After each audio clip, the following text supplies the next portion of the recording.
95% des collections NFT ont perdu toute leur valeur. C'est la conclusion d'une étude de Dave Campbell qui a analysé 73 000 collections NFT dans le monde. Forcément, les médias en profitent pour dire que les NFT sont des bulles spéculatives et que les NFT n'ont aucune valeur intrinsèque. Si vous en tenez à ce discours, vous allez certainement être convaincu de ce fait, et si quelqu'un vous parle de NFT, vous allez penser que vous êtes entraîné dans une sorte de pyramide de Ponzi ou un pump and dump. C'est vrai que la folie spéculative qui a entouré les NFT a fortement entaché leur réputation.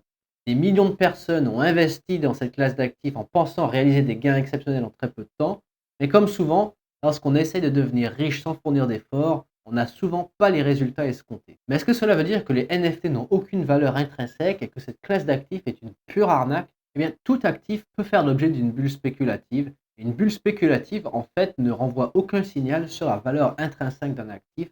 Par exemple, la première bulle spéculative de l'histoire a eu lieu au milieu du XVIIe siècle en Hollande. À cette époque, les tulipes se vendaient à prix d'or.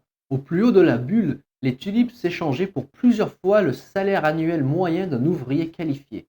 Au bout d'un certain temps, les gens se sont rendus compte que c'était complètement absurde et le prix des tulipes s'est effondré, ce qui a ruiné de nombreux spéculateurs. Mais est-ce que cela signifie que les tulipes n'ont aucune valeur intrinsèque et que acheter une tulipe est une arnaque? Pour ma part, je suis prêt à payer un certain prix pour une tulipe, car je sais des fleurs qui sont très jolies, et l'inclure dans un bouquet de fleurs diversifiées que j'offrirai à ma mère pour la fête des mères par exemple. Prenons un deuxième exemple, le marché boursier. Les marchés financiers mondiaux sont valorisés à plus de 100 000 milliards de dollars américains. Et pourtant, sur les marchés financiers qui sont quand même très matures et très ancrés dans la finance traditionnelle, il y a tout le temps des bulles spéculatives. À la fin des années 90, il y avait la bulle Internet qui a créé des valorisations extrêmes sur des sociétés qui étaient associées de près ou de loin dans le monde de l'Internet.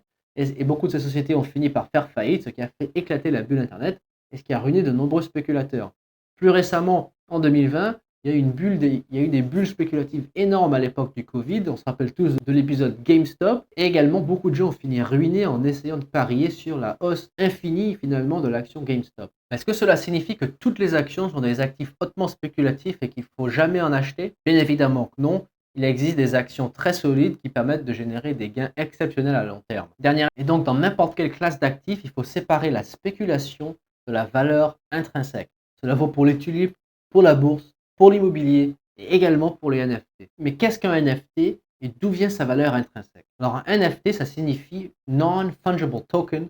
En français, on le traduit par jeton non fongible. Un NFT, c'est un objet informatique suivi, stocké et authentifié sur une blockchain auquel est rattaché un identifiant numérique, ce qui le rend unique et non fongible. Détenir ce jeton accorde des droits, de propriété ou autres, sur un objet réel ou virtuel, comme une œuvre d'art, un contrat, un diplôme, une chanson, une vidéo, un document, etc. Ce jeton non fongible est associé à un compte propriétaire comme tout jeton sur une blockchain, mais le jeton étant non fongible, le propriétaire est garanti unique, ce qui lui donne une certaine valeur, du moins en théorie. À ce stade, vous vous demandez peut-être ce que signifie non fongible.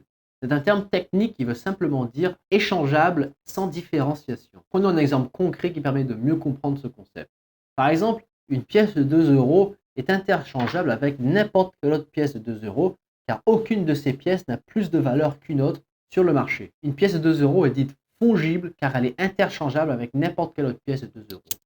Mais prenons un exemple par exemple d'une pièce de 2 euros qui a été frappée en 2007 à Monaco à l'occasion du 25e anniversaire de la mort de Grace Kelly.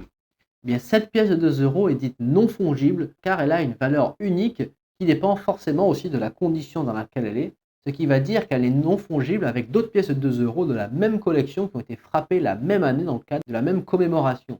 Tout simplement parce que chaque pièce est dans un état différent et donc la valeur de la pièce va dépendre de sa condition. Une pièce de 2 euros de 2007 frappée à Monaco est donc non fongible, contrairement à une pièce de 2 euros qui est frappée en fait de manière commune et dont il y en a beaucoup en circulation. Ces pièces-là, au moins à l'heure actuelle, sont fongibles car elles n'ont pas de valeur unique qui les rend différentes des autres. C'est donc ce qui différencie une crypto-monnaie d'un NFT.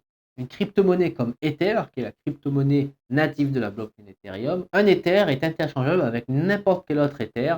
Un Ether n'a pas de valeur unique par rapport à un autre Ether, c'est simplement un moyen d'échange qui permet de réaliser des opérations sur la blockchain Ethereum. Un NFT, au contraire, va représenter un objet unique et donc un NFT est non fongible car il n'est pas interchangeable indifféremment avec d'autres NFT. Pour résumer, un NFT peut être trois choses.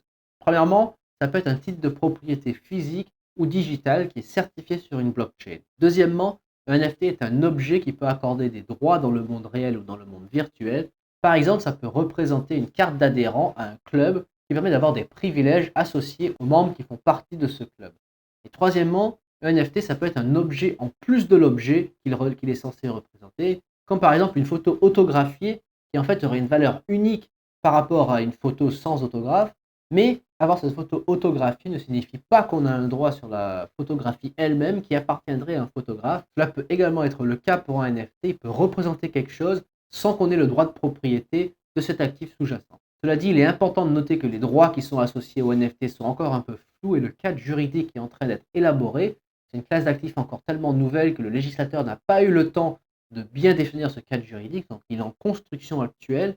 Et donc, il est amené à évoluer au cours des années à venir, notamment en ce qui concerne la relation entre le NFT et la propriété sur l'actif sous-jacent qu'il est censé représenter. Alors, malgré tout cela, on peut dire sans équivoque qu'un NFT est une classe d'actifs innovante et que ce n'est pas simplement une bulle spéculative. Comme tout actif, la valeur intrinsèque de NFT dépend de l'actif sous-jacent qu'il représente. Si votre NFT représente l'image d'un singe qui fume un cigare, eh bien la valeur de votre NFT dépend de la valeur marchande accordée aux images de singes qui fument des cigares. Si votre NFT au contraire représente un droit de propriété sur un tableau de Pablo Picasso ou de Vincent Van Gogh, eh bien la valeur de votre NFT dépend de la valeur qui est accordée à ces tableaux sur le marché de l'art. Si votre NFT représente un titre de propriété notarié sur une villa à Marrakech, eh bien la valeur de votre NFT va probablement dépendre du prix de l'immobilier à Marrakech. Mais enfin, vous comprenez l'idée, la valeur d'un NFT dépend de l'actif sous-jacent qu'il représente et la valeur qui est accordée à cet actif sur le marché secondaire via la loi de l'offre et de la demande. Donc les NFT permettent de représenter une certaine propriété qui est certifiée sur la blockchain. Mais est-ce que cela signifie pour autant que les NFT vont perdurer ou est-ce une mode éphémère? Mais le futur des NFT est en train d'être écrit, mais ce qui est certain, c'est que leur adoption est en train de s'accélérer et il y a de nombreux cas d'usage qui sont découverts tous les jours et les NFT sont appliqués dans de plus en plus d'industries différentes. On parle beaucoup de NFT sur le marché de l'art par exemple, car ça permet très facilement de pouvoir certifier des œuvres d'art, de les transmettre rapidement et à moindre coût, et surtout de tracer l'historique des transactions de manière sécurisée, transparente et immuable. Donc dans le secteur de l'art, les NFT vont continuer à prendre de plus en plus d'importance. Les NFT sont en train de révolutionner de nombreuses autres industries. Par exemple, dans le domaine de la santé, les NFT vont permettre de stocker les dossiers médicaux de manière sécurisée sur la blockchain. Dans le domaine de l'assurance, des compagnies d'assurance sont en train d'étudier l'utilisation de NFT pour pouvoir fluidifier, faciliter le traitement des réclamations et la sécurisation des données. Dans le domaine du luxe, les NFT sont utilisés de manière très importante pour créer des collections uniques et créer un nouveau rapport avec les consommateurs. Dans de nombreux secteurs, les NFT sont utilisés pour redéfinir le rapport à la propriété et le partage des revenus. Donc ce qui est indéniable, c'est que les NFT vont révolutionner de nombreuses industries et leur adoption va continuer de croître et de s'accélérer au cours des années à venir.